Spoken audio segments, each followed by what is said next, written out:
Damos gracias a Dios, mis hermanos, una vez más, por ese amor que tiene para con cada uno de nosotros. Y les voy a invitar a que busquen en sus Biblias o sus dispositivos en el libro de Marcos, en su capítulo 3, versículo 20 en adelante. Marcos en su capítulo 3, versículo 20 dice: y se agolpó de nuevo la gente, de modo que ellos ni aún podían comer pan. Cuando lo oyeron los suyos, vinieron para prenderle, porque decían: está fuera de sí. Pero los escribas que habían venido a Jerusalén decían que tenía Beelzebú y que por el príncipe de los demonios echaba fuera los demonios. Y habiéndoles llamado, les decía en parábola: ¿cómo puede Satanás echar fuera a Satanás? Si un reino está dividido contra sí mismo, tal reino no puede permanecer. Y si una casa está dividida contra sí misma, tal casa no puede permanecer.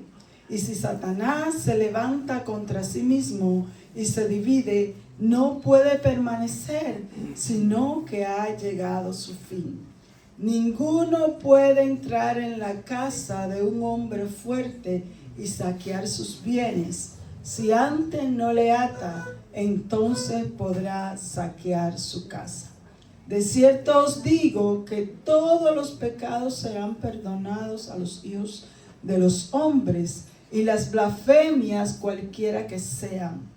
Pero cualquiera que blasfema contra el Espíritu Santo no tiene jamás perdón, sino que es reo de juicio eterno, porque ellos habían dicho: tiene espíritu inmundo. Señor, te adoramos, te bendecimos, te damos gloria a Dios y te damos honra en esta mañana, Señor, porque solo tú eres Dios. Padre, estamos agradecidos, Dios, de tu amor y de tu misericordia para con nosotros. Padre, gracias, Señor, porque hoy estamos en tu casa para adorar, para glorificar tu santo y bendito nombre, Dios, pero también, Señor, para escuchar palabra tuya, Dios amado, para que tú ministres y hable a nuestros corazones, para ser instruidos, Señor, por ti, Padre, a través de tu palabra. Señor, yo te ruego en esta hora, Dios, que seas tú ministrando mi vida y ayudándome, Dios, a hacer uso de tu palabra, Dios mío, que pueda impartir, Dios amado, tu palabra, Dios amado, con sinceridad, con integridad, Dios. Padre, gracias te doy en el dulce nombre de Jesús. Amén y amén. Pueden sentarse, mis hermanos. Y en el día de hoy vamos a hablar: Jesús es acusado de operar por Satanás.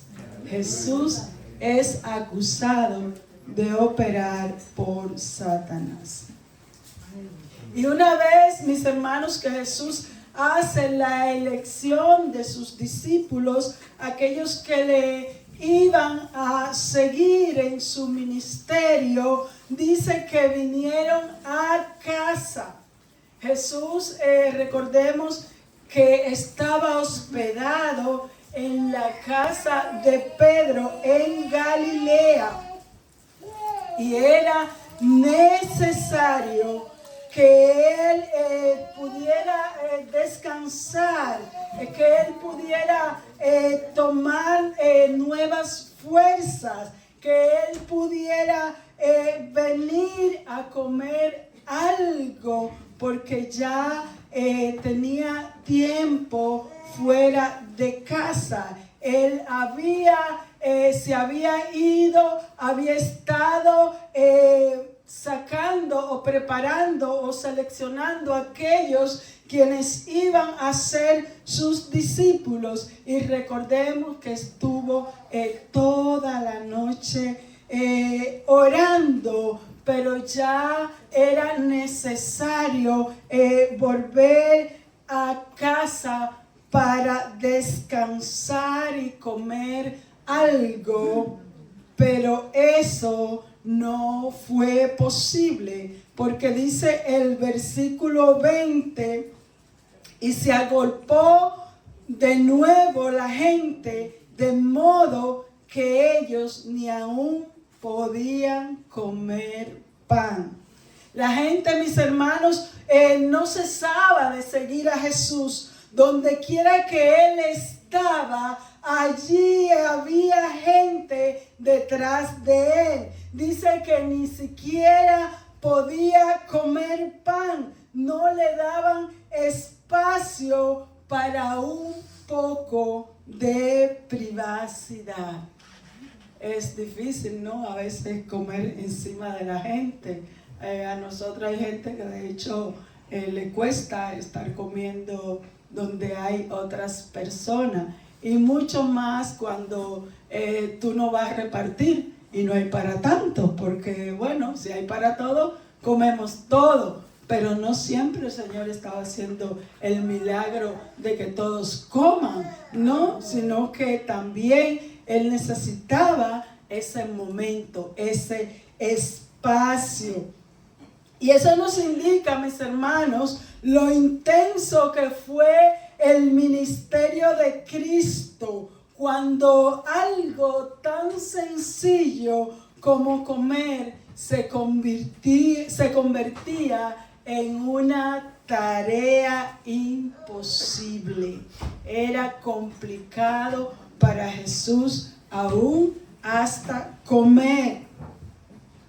Pero en todo esto hay alguien que está preocupado de saber que Jesús está tan inmerso en predicar y sanar a la gente que no está preocupado de su propio bienestar. Hay poder en Jesús. Pues Jesús, como le había dicho, acababa de pasar la noche en vela, y aún, aunque no nos dice la hora que era, pero por lo visto ya era una hora prudente para comer, y ni aún eso había podido hacer. Y dice el versículo 21 que cuando lo oyeron los suyos, vinieron para prenderle, porque decían, está fuera de sí. Cuando nuestros familiares, mis hermanos, nos ven en una conducta fuera de lo normal, hay preocupación en ellos. Y eso es normal, que nuestros familiares se preocupen de ciertas condiciones o ciertas maneras que hay en nosotros que para ellos no es normal. Pues siempre nuestros familiares procuran lo mejor para nosotros. Por eso vemos que los familiares de Jesús, probablemente su madre y sus hermanos, fueron a buscarlo para hacerle entrar en razón de lo que era bueno para él. Nosotros no lo entendemos, ¿no? Que fueran los familiares de Jesús a buscarle, pero para ellos sí. ¿Quién de nosotros no nos preocuparíamos por algún familiar nuestro que entendemos que no está operando o actuando de la manera normal? Pues a los familiares de Jesús, aparte de que le informaban, ¿no? De los milagros que él hacía y que enseñaba con autoridad, también le llegaba el poco cuidado que él tenía de sí mismo. Duerme poco, no se alimenta, no descansa. ¿Y qué piensa uno? Se me va a enfermar el muchacho, se me va a volver loco. No es normal. y los suyos comienzan a preocuparse de Jesús. Piensan que si no lo buscan, no lo iban a poder recuperar. Está loco, pero se preguntaban ¿por qué hace eso? Dice el versículo Juan capítulo 7, versículo 5, porque ni aun sus hermanos creían en él. Y aun cuando María, mis hermanos, guardaba todas las cosas que se decían de Jesús, no la tenía toda consigo. Era algo nuevo e inédito a lo que ella estaba viviendo o vivió desde el principio hasta el final. Las dudas, mis hermanos, que se le podían presentar a María como madre, le podía pasar una mala jugada. La presión de sus otros hijos también era un inconveniente para María, porque estaban ahí, no creían ni confiaban en lo que Jesús estaba haciendo, y para ella no era fácil.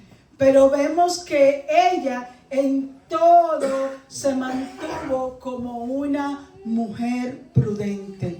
Y el versículo 31 dice: vienen pues sus hermanos y su madre, y quedándose afuera, enviaron a llamarle.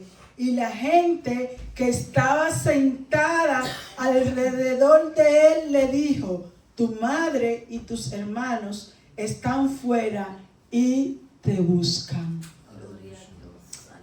A veces nuestros padres están detrás de nosotros, pendientes, nuestros familiares, cuando estamos haciendo algo que ellos no entienden. Cuando usted ha venido a Cristo y sus familiares no conocen de Cristo, hay conflicto en el hogar, hay conflicto en la familia. Padres que han dicho que prefieren ver muertos a los hijos antes que ser cristianos. Y cuando tú tienes esta situación en tu familia, es difícil servir a Dios. No es una tarea fácil. Y para Cristo, aunque su madre lo sabía, sus hermanos estaban ahí, no creían, no confiaban. Lo tildaban ¿de qué? De loco. Y ahora van a buscarle como el que está loco para recogerlo y llevárselo a casa. El propósito, mis hermanos, los familiares de Jesús, era llevárselo para cuidar de él, porque entendían que como él no tenía la facultad de cuidarse, ellos le iban a cuidar. Pero Jesús en una ocasión, en Mateo 20:28, dijo: como el Hijo del Hombre no vino para ser servido, sino para servir y para dar su vida en rescate por muchos. Aleluya. Eso era lo que su familia aún no podía entender, que el propósito y el plan de Jesús no era estar en casa, ocupado en las tareas domésticas del día a día, del diario vivir. Jesús había venido a esta tierra con una misión, y era de morir por todos nuestros pecados. Y Él tenía una tarea que hacer, que no quería perder el tiempo en cosas que para ti y para mí son importantes y necesarias, como comer, descansar, compartir con la familia. Todas esas cosas son buenas, mis hermanos, pero para Cristo en ese momento no era lo importante o lo imprescindible. Él tenía una misión que cumplir, no tenía todo el tiempo para hacerla. Por lo tanto, Él tenía que apresurarse, ser diligente en lo que tiene que hacer. Nosotros nos relajamos mucho en las cosas que tenemos que hacer para Dios. Siempre ponemos por delante la familia, y la familia es sumamente importante. De hecho está antes que la iglesia, ¿no? Primero Dios, luego la familia, después el ministerio. Pero no nos podemos encallar, ¿no?, en lo que es la familia, porque a veces nosotros ponemos como excusa a la familia para no hacer las cosas de Dios. Y Jesús aprovechaba, mis hermanos, el tiempo para servir a otros, aún en detrimento de su propio bienestar físico. Bien pudo él pedir una tregua, un par de horas, pero a él no le plació. A él lo que le plació fue continuar atendiendo a la multitud. Él estaba tal vez cansado porque él era también hombre, humano como tú y como yo. No tenía superpoderes en lo que respecta a la humanidad. De que, mira, me recompongo y descanso automáticamente. No, el cansancio de Cristo era tanto como el tuyo y como el mío. Él no hacía uso de los poderes que tenía para quitarse el cansancio de encima, sino que a pesar del cansancio, él seguía trabajando y seguía sirviendo a los demás. Y mientras se abría esta brecha con los familiares de Cristo, allí habían llegado unos hombres, específicamente escribas, que venían dispuestos a por todas. Dicen que cuando Malaya llega cansado, o sea que no te llega una situación, sino que te llegan muchas veces varias. Y ya vemos aquí, ¿no?, que ya Jesús tiene a los familiares poniéndole presión porque se lo quieren llevar, y también aparecen unos escribas quienes vienen a por Jesús. Y dice el versículo 22, pero los escribas que habían venido de Jerusalén decían que tenía a Beelzebú y que por el príncipe de los demonios echaba fuera a los demonios. Estos escribas que eran de Jerusalén eran la crème de la crème, eran los escribas más eruditos y más entendidos de que habían venido para acusar a Jesús. Ellos venían con el plan de le pondremos fin a este circo, acusándole de ser poseído por Beelzebú. Y este nombre puede ser derivado de la palabra Baal-Zebut, que significa Señor de las moscas. Y en Segunda de Reyes, en su capítulo 1, versículo 1, encontramos quién era este Dios. Y dice que después de la muerte de Acab, se rebeló Moab contra Israel, y Ocosías cayó por la ventana de la sala de su casa que tenía en Samaria, y estando enfermo envió mensajero y les dijo: id y consultad a Baal-Zebub, dios de Ecrón, si he de sanar de esta mi enfermedad. Entonces el ángel de Jehová habló a Elías Tibitas, diciendo: levántate y sube a encontrarte con los mensajeros del rey de Samaria, y diles: ¿no hay Dios en Israel que vais a consultar a Baal-Zebub, dios de Ecrón? Por tanto, así ha dicho Jehová: del lecho en que estás no te levantarás, sino que ciertamente morirás. Y Elías se fue.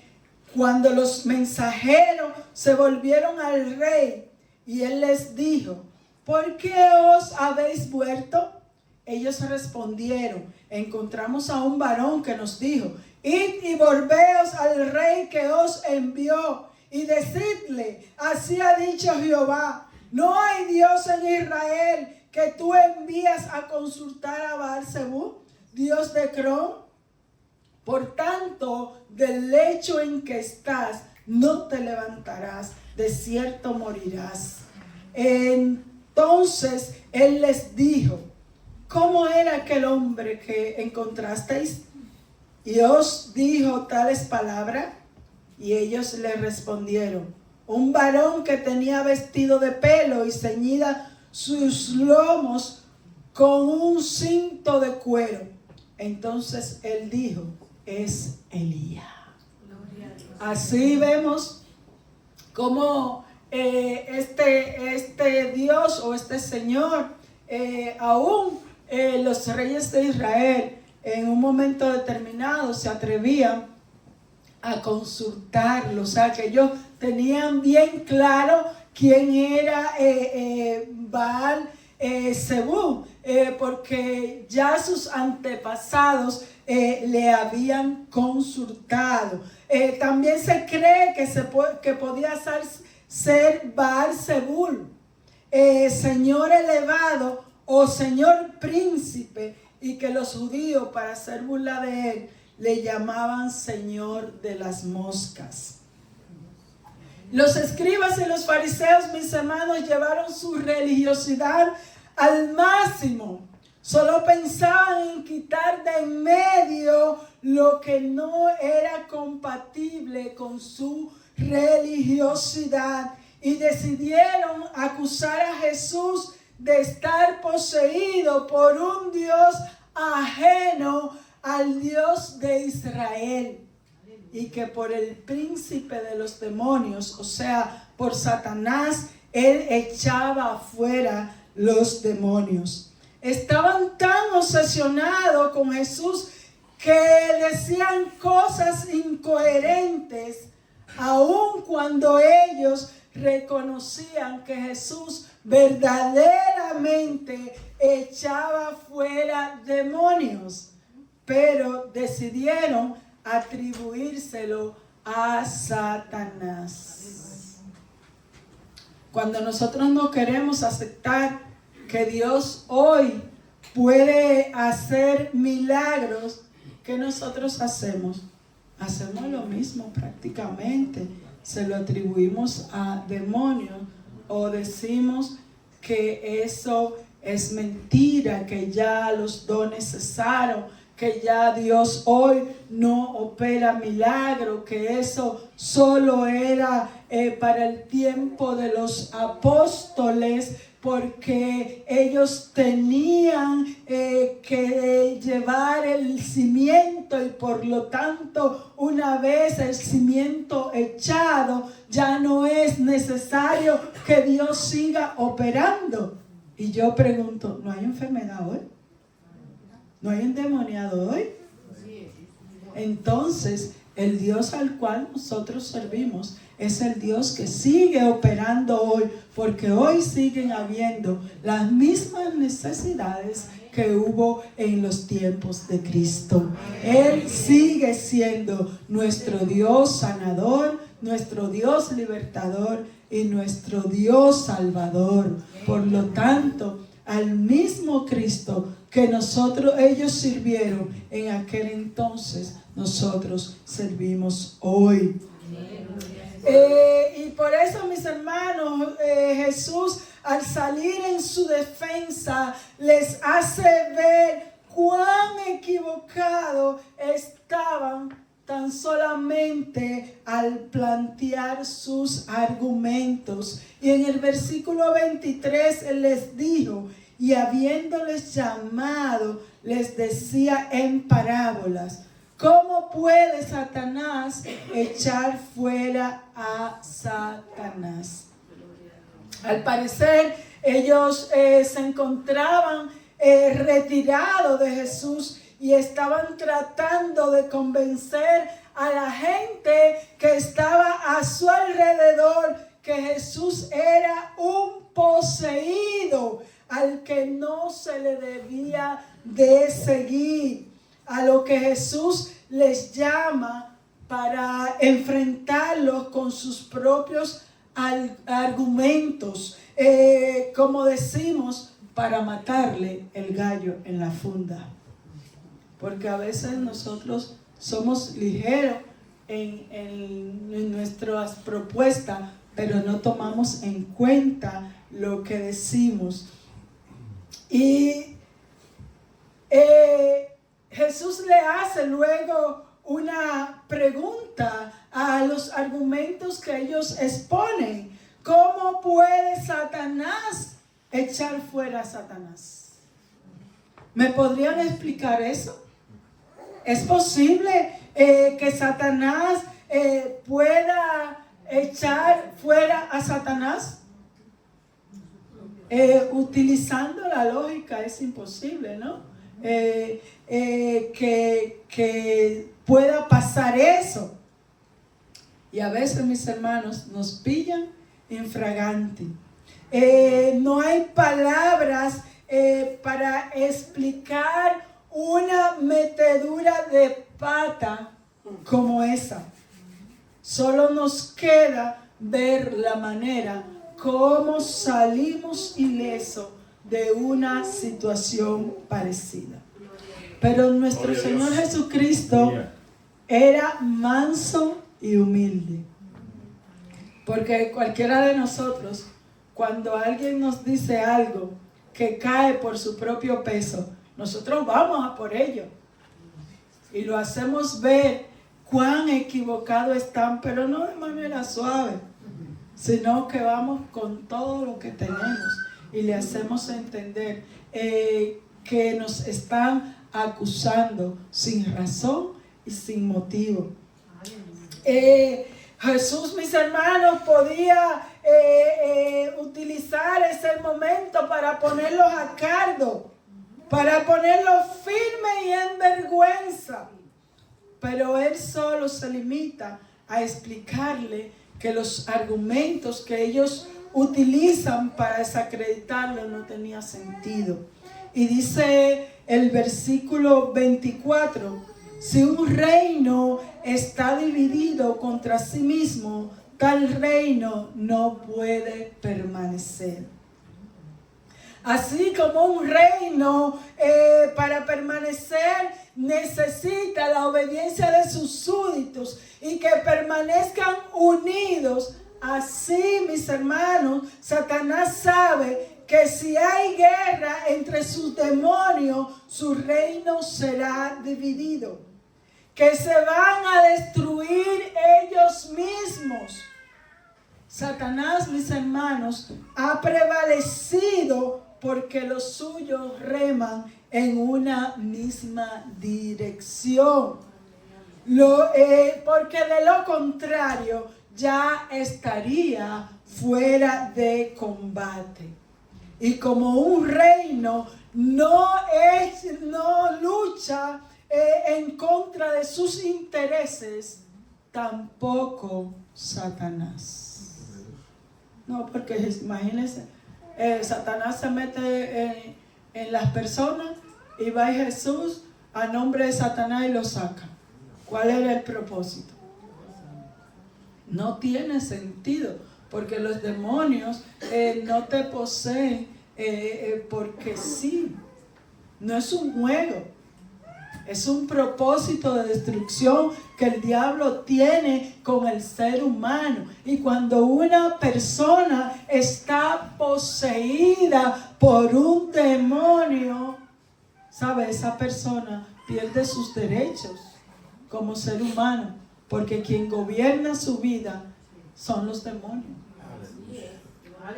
Entonces, cuando Cristo viene a la vida de una persona y lo liberta, le devuelve su dignidad. Que esa persona vuelve a ser la persona que antes era. Ya tiene control y dominio de sus acciones. Una persona endemoniada, en cualquier momento que al demonio le place hacer un desastre, lo hace. Imagínense si gente que son solamente influenciadas por demonios van y hacen lo que los demonios le hacen, matando o haciendo cosas. Imagínese usted cuando esa persona está poseída por el demonio. Ya no es la persona quien opera, sino un demonio. Un ejemplo sencillo que Jesús le pone es la convivencia de una familia en una casa. Y el versículo 25 dice: y si una casa está dividida contra sí misma, tal casa no puede permanecer. Si el esposo está contra la esposa y viceversa, ¿qué viene, mis hermanos? El divorcio, ¿no? En la mayoría de los hogares, cuando ya ahora, de sencillo, no, a la primera, lo primero de qué se habla, del divorcio. Si no nos podemos llevar, nos divorciamos, o nos separamos, o nos alejamos. ¿Y qué luego viene? La destrucción de ese hogar, porque no hay, los miembros de ese hogar, de esa familia, no están trabajando unidos, no están de acuerdo.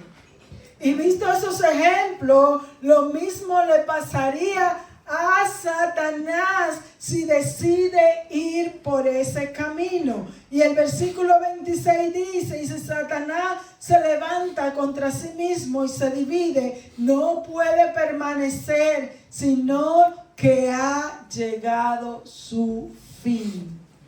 El fin de Satanás es levantarse contra sí mismo. Por lo tanto, era imposible que Jesús echara fuera a los demonios por obra de Satanás, porque Satanás no quiere su fin. Y si Jesús deshace las obras de Satanás, pues en mala situación se encuentra Satanás. Por lo tanto, no pueden haber amistad y acuerdo entre Satanás y Cristo, porque Cristo había venido para deshacer las obras del diablo, como dice Primera de Juan 3:8b.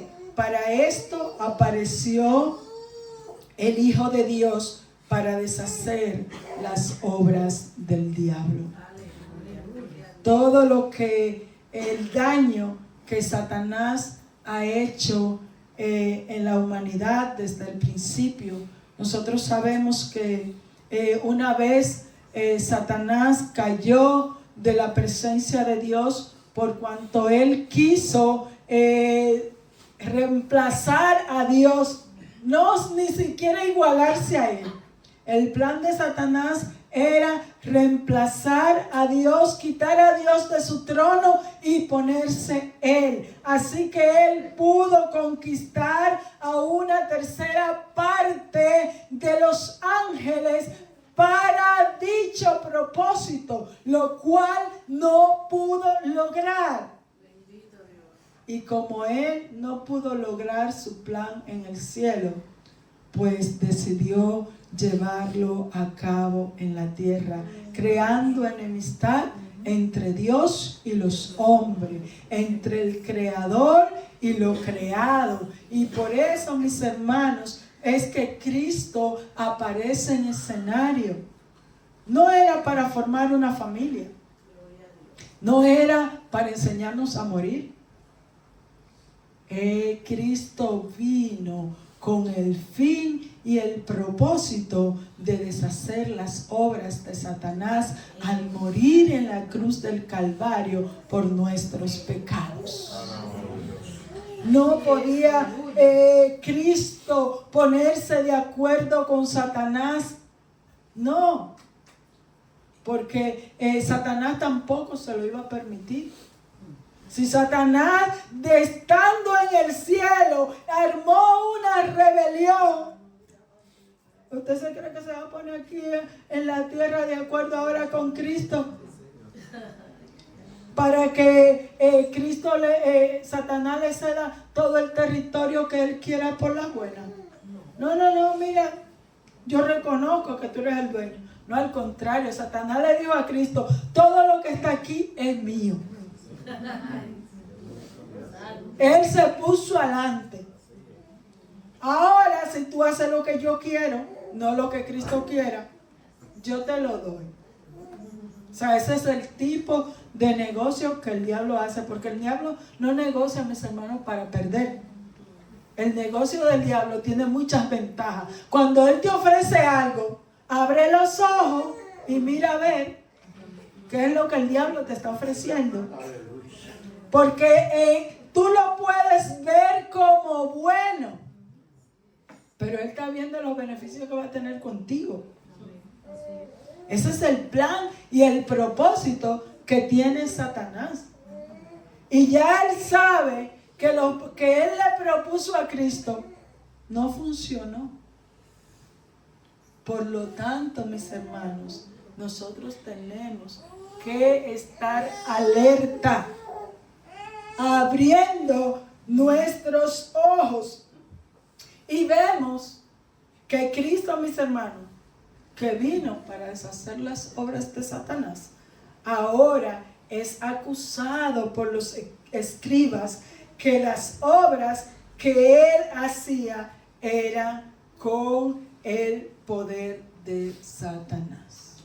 Por lo que era irónico lo que Cristo estaba oyendo de estos hombres. Estos hombres que lo único que buscaban era encontrar el punto débil para desacreditar a Cristo. Y una manera que ellos encontraron fue acusarlo de que operaba por Beelzebú. Si alguno de nosotros nos dice una cosa similar, nosotros nos enfrascamos ¿en qué? En defendernos. Y nos enfadamos y nos ponemos a pelear. Porque a nosotros todavía nos falta mucha sabiduría. Pero en Cristo estaba toda la sabiduría. Él sabía cómo actuar y cómo defenderse sin la necesidad de enfadarse. Porque nosotros, acusación que nos hagan, acusación que vamos a por el que nos acusa. Nosotros nos ponemos que hay que agarrarnos. Pero Cristo, mire, con su paciencia, con su tranquilidad, manso, ahí tranquilo, sin mucho alboroto, le explica a estos hombres. Y otros argumentos que Cristo les da es que dado que nadie está dispuesto a sabotearse a sí mismo, mucho menos a dejar que otro le sabotee, el que quiere sabotearle tendrá que preparar un plan para hacerlo. Nadie puede entrar en casa de nadie por las buenas. Nadie va a robar a la casa de alguien sabiendo que ahí está el dueño y todo el mundo preparando, esperando al ladrón, ¿no? El ladrón lo que hace es sorprender a los dueños de su casa para robarle. Puedan que el ladrón lo sorprenda, pero un ladrón experto siempre sabe en el momento en el cual va a ir a robar.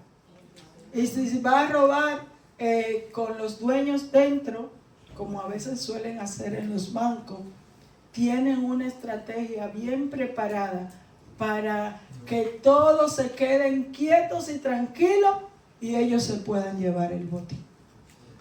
O sea que todo el que va a robar hace un plan de robo, porque si no, te van a pillar a ti.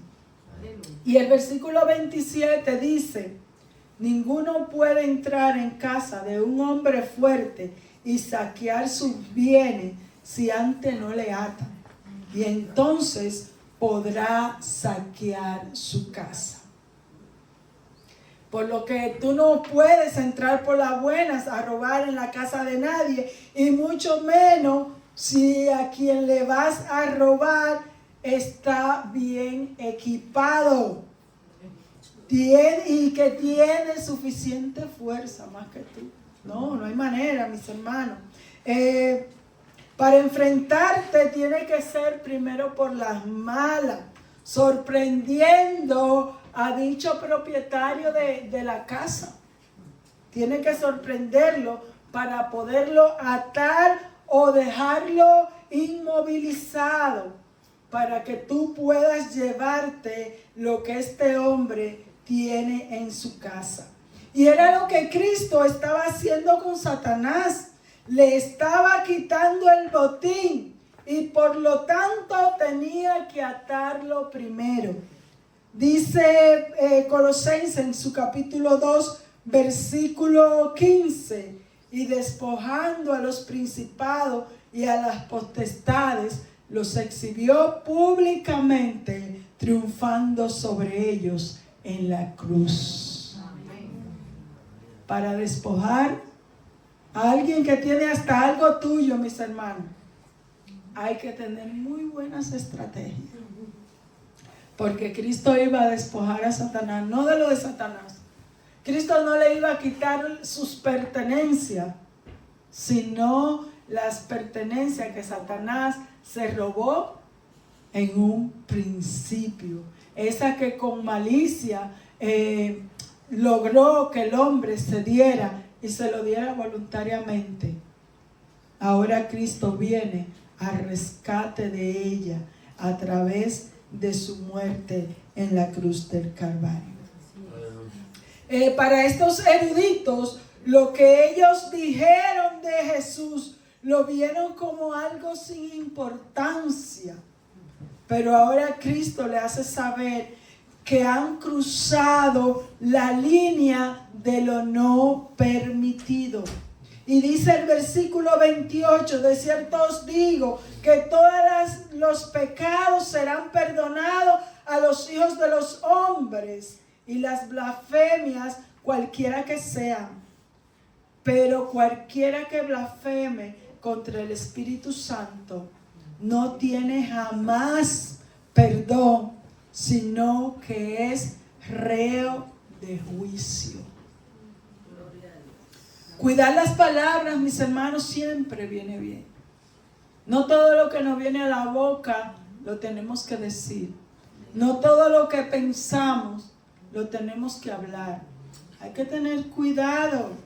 Y hay personas que todo lo critican en base a que ellos tienen el conocimiento de la Biblia, que era lo que le pasó a los escribas de Jerusalén. Ellos eran conocedores de la ley, gente que manejaban al dedillo la palabra de Dios y se pasaron de listo con tal acusación hacia Cristo. Creyendo ellos que no tenían que cuidar de blasfemar contra Él. Nosotros tenemos que aprender a cuidar cada palabra ociosa que sale de nuestra boca. Todos, mis hermanos. A veces es verdad que hay momentos de ira, momentos en que estamos enzarzados. Cuide su palabra, porque de toda palabra ociosa daremos cuenta delante de Dios. Sea con quien sea su esposo, sea su madre, sea sus hijos, cuidemos la palabra. Y Jesús le hace ver que han blasfemado, no contra Él, mis hermanos, que era el objeto de su acusación, sino contra el Espíritu Santo. Cuando usted ofende a su hermano, ¿a quién ofende? A Dios. Cuando usted le miente a sus líderes, recordemos que cuando Ananías y Zafira, Pedro le preguntó que por cuánto habían vendido la heredad, que ellos dijeron, por una cantidad que no era.